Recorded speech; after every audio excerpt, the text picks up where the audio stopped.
என்னிடம் ஒரு நண்பர், அவர் பேர் கதிரேசன் என்பவர், கார் டிரைவராக பணிபுரிந்தார். கதிரேசன், அவர் பேர் என்ன?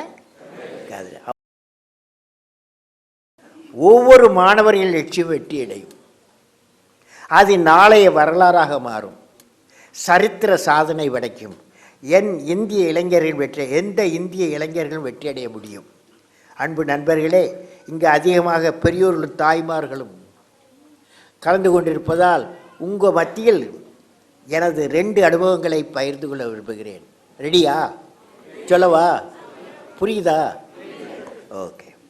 சில மாதங்களுக்கு முன்பு கேரளாவில் உள்ள பரவூர் கிராமத்திற்கு சென்று அங்கு சாஸ்திராயன் என்ற அறிவிப்பியல் பரப்புரை தொடங்கி வைத்தேன் கேரளாவில். இந்த திட்டத்தின் அடிப்படை அந்த பகுதியில் பல்வேறு பள்ளியில் பயிலும் கிட்டத்தட்ட 2000 மாணவர்கள் தகுதித்திறன் தேர்வு பெற்று பயிற்சி கொடுத்து அவர்களை engineer, doctor, scientist, manager, civil service அதிகாரிகளாக உருவாக்கும் முயற்சி தான் அந்த திட்டம்.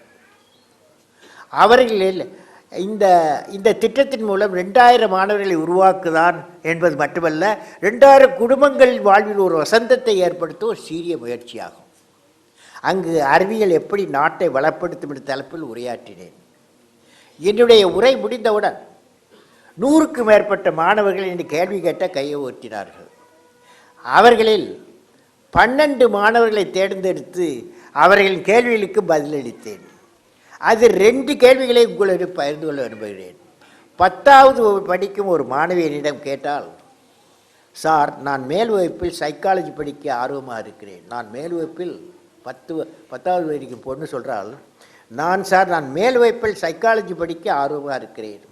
ஆனால் என்னுடைய பெற்றோர்கள் நான் இன்ஜினியரிங் கோர்ஸ் படிக்க வேண்டும் என்று சொல்கிறார்கள்.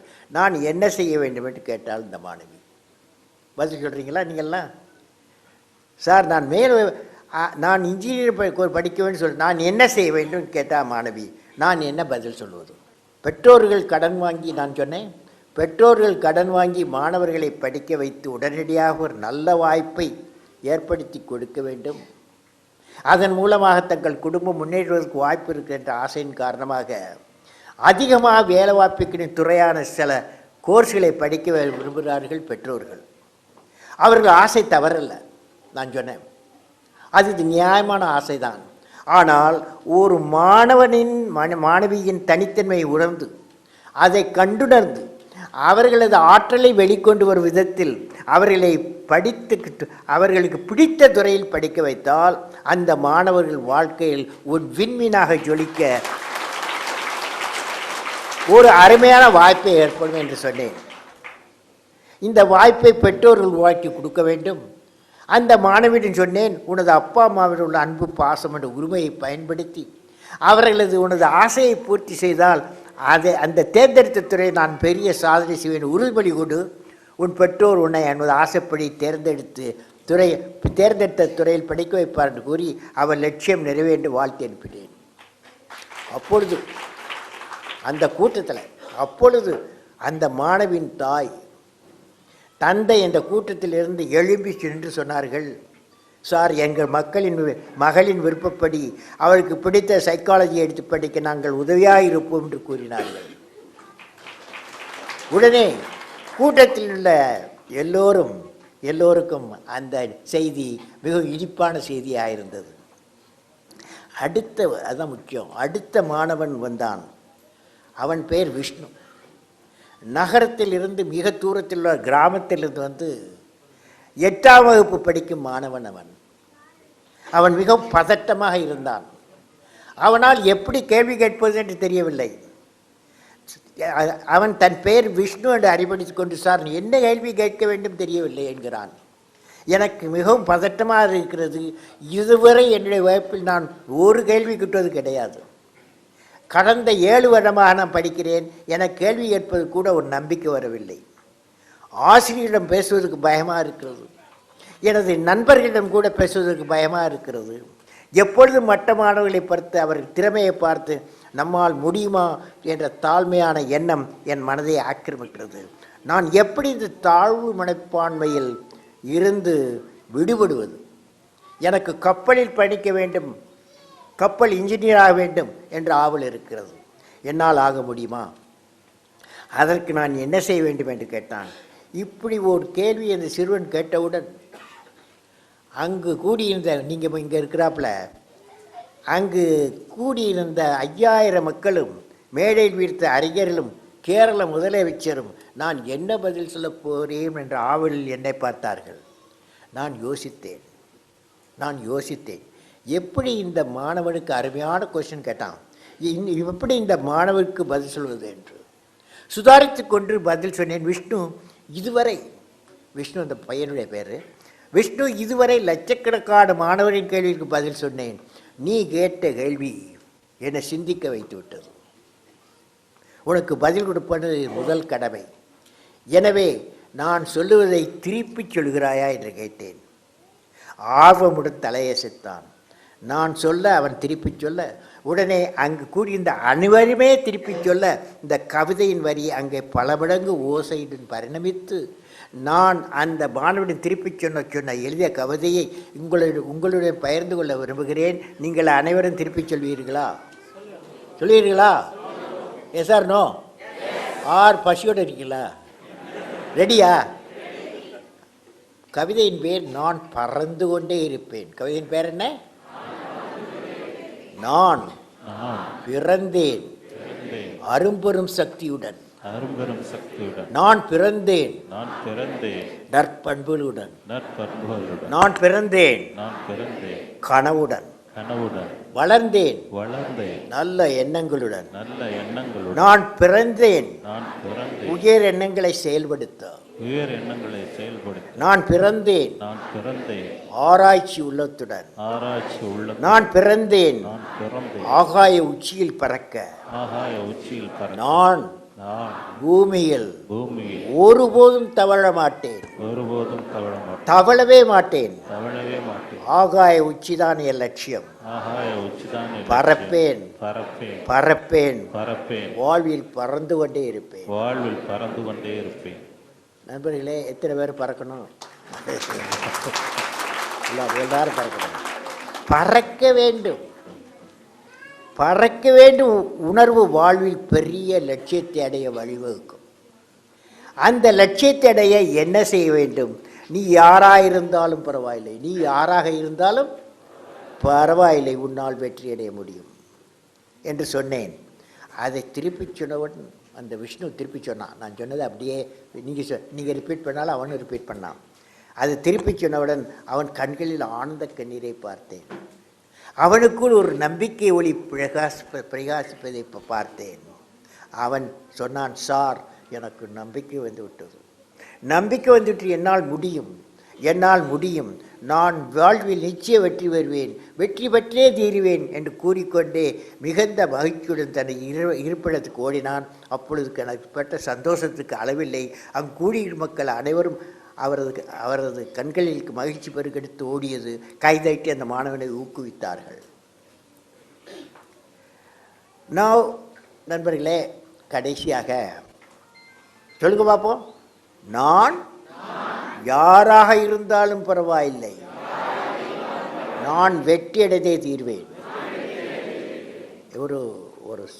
ஒரு உண்மையான நடந்த நிகழ்ச்சியை சொல்ல போகிறவங்கள்ட்ட, நான் டிஆர்டிஎல் ஹைதராபாத்தில் டைரக்டராக இருந்தபோது என்னிடம் ஒரு நண்பர், அவர் பேர் கதிரேசன் என்பவர், கார் டிரைவராக பணிபுரிந்தார். கதிரேசன், அவர் பேர் என்ன?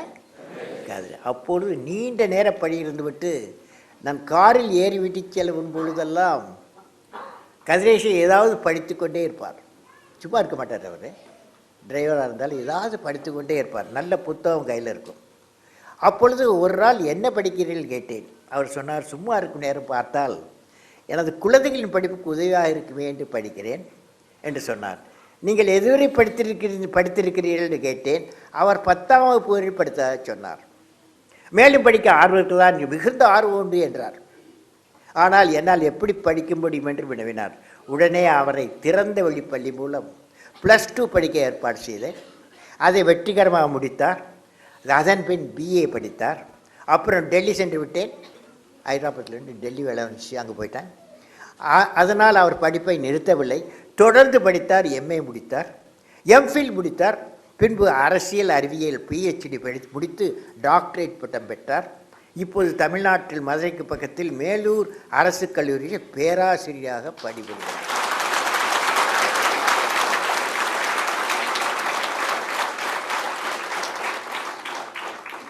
அந்த முத்து நாட்டில் இருக்கும் நீங்கள் எல்லோரும் பக்ரைனில் வந்து உடல் உழைப்பால் ஈடுபடும் நண்பர்களே, இதிலிருந்து நாம் அறிந்து கொள்வது என்றால், சொல்கள் பார்ப்போம், இது என்ன? இதிலிருந்து நாம் அறிந்து கொள்வது என்றால், நான் நான் யாராக இருந்தாலும் பரவாயில்லை, நான் எண்ணுவது விண்மீனாக இருந்தாலும் என் உழைப்பால் நான் எண்ணியது என்னை வந்து சேரும். புரியுதா எல்லாருக்கும்? நண்பர்களே, உங்கள் வாழ்க்கையில் வெற்றி பெற, இளைஞர்கள் வாழ்க்கை வெற்றி பெற 4 விஷயங்கள் அடிப்படையான. அவை என்ன? அங்கே என்னுடன் திருப்பி சொல்லுங்கள் பார்ப்போம். 1, வாழ்க்கையில் மிகப்பெரிய லட்சியம் வேண்டும். சிறு லட்சியம் குற்றமாகும். சிறு லட்சியம்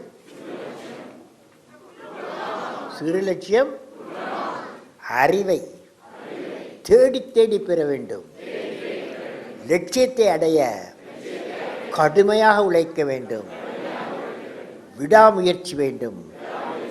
அதாவது தோல்வி மனப்பான்மைக்கு தோல்வி கொடுத்து வெற்றி பெற வேண்டும்.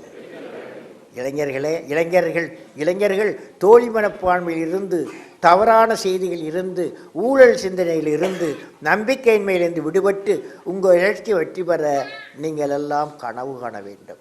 இந்த 4 குணங்களும் இருந்தால் உங்கள் கனவு நனவாகும்.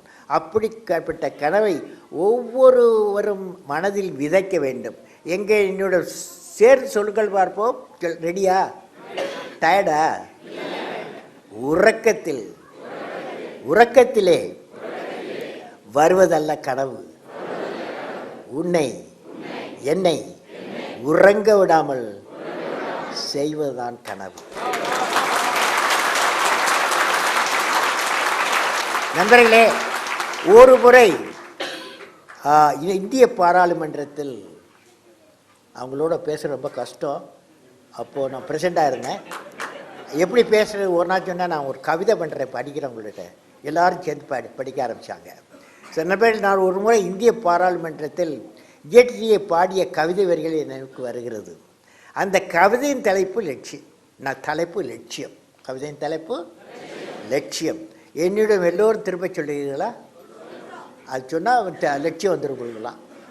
ஓகே. நான் ஏறிக்கொண்டே இருக்கிறேன். எங்கு இருக்கிறது லட்சிய சிகரம்? என் இறைவா. நான் தோண்டிக்கொண்டே இருக்கிறேன்.